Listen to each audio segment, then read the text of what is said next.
All right, so in this video, we're going to spend some time talking about the air pistons and the rear cap and some details that you need to know in order to maintain your gun. As you can see on the table, we have the gun disassembled, and you see two different air pistons, a blue and a silver, and those are the different air pistons you need to run both clear shot and air purge. The blue piston to match the blue clear shot fluid is the air piston you need when you're running clear shot, and the silver air piston is if you're running the gun as an air purge gun. So if you buy an FX gun designed for foam, you're going to get both air pistons in the box, so you have the flexibility to swap between the two. So Chris, can you explain to us a little bit about the air piston and what's different about the rear cap on this gun? Yep, on the pistons, basically on the clear shot piston, it's a multi-piece assembly. There's a small piston inside of this main air piston, and that piston does all our clear shot dosing. There's a series of O-rings on there. There's a retaining ring around here.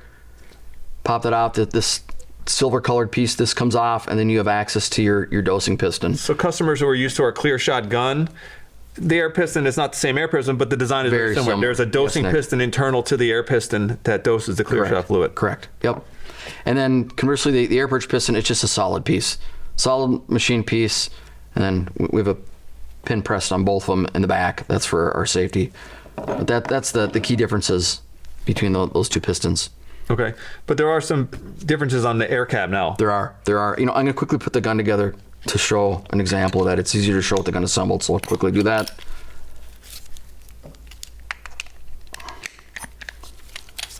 And then again, there's a slot, there's that pin, make sure that that's lined up. You can feel it engage, thread that in. So the theory of operation of this gun is different than our air purge and PC guns, if you're familiar with those today.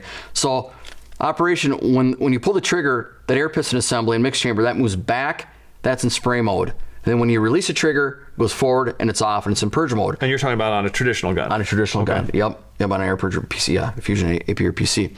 This gun, it's opposite. Back is off, forward is on. So in that case, for our safety, we had to redesign that safety assembly to manage that. So on this one, 12 and 6 is always spray mode, and when you turn it slightly beyond 90 degrees, call it 4 and 10 o'clock, that safety is engaged. So you actually feel it kind of lock and snap into place. Yep. Okay. And then to disengage it, you have to push in, and then you can go into spray mode. When you go into safety mode, you don't have to push in. It just simply turns, and then it'll snap in. But you can't unlock it unless you push in and remove.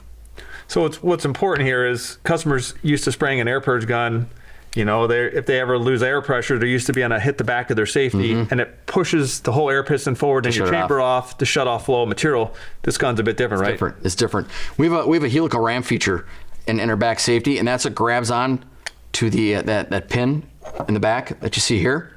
So in the event you lose air in an emergency, you simply twist that, and it'll grab that pin, and it'll pull that air piston back to just shut it off, to shut your fluid flow off.